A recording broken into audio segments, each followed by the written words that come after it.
میان رؤیا قدم میزنم، خوابی به ضمانت آواز خروس.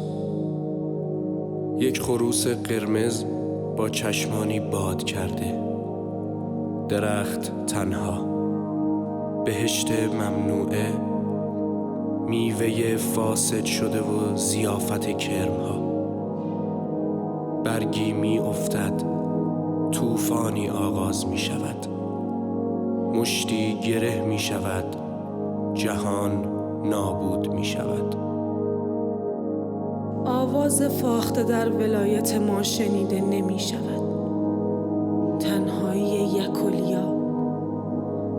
این چه نوع تنهایی بود که من آن را حس نمی کردم.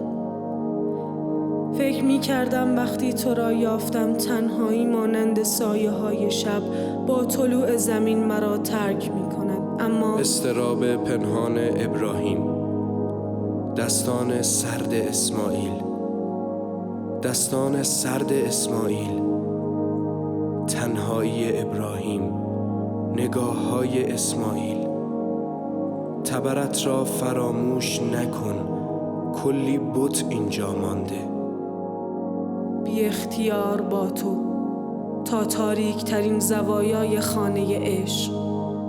دستانت مرهم زخم من می شود، رهایی از این کابوس. دستانت مرهم زخم عمیق من می شوند، مرهم سر بریده شده یحیی. مردی با ردای قرمز در گوش من آواز می‌خواند. من و او با هم خلق کردیم و او مرا از آسمان‌ها به زیر انداخت. اما چه کسی شما را سرشت؟ مگر من و او نبودیم؟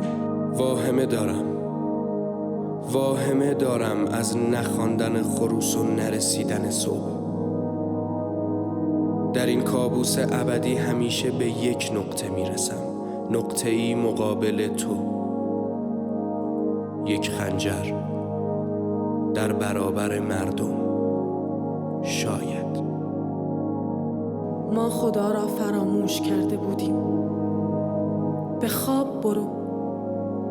صبح که بیدار شدی همه چیز طبق میل تو پیش خواهد رفت. همه چیز به جز خروس و مردی با ردای قرمز.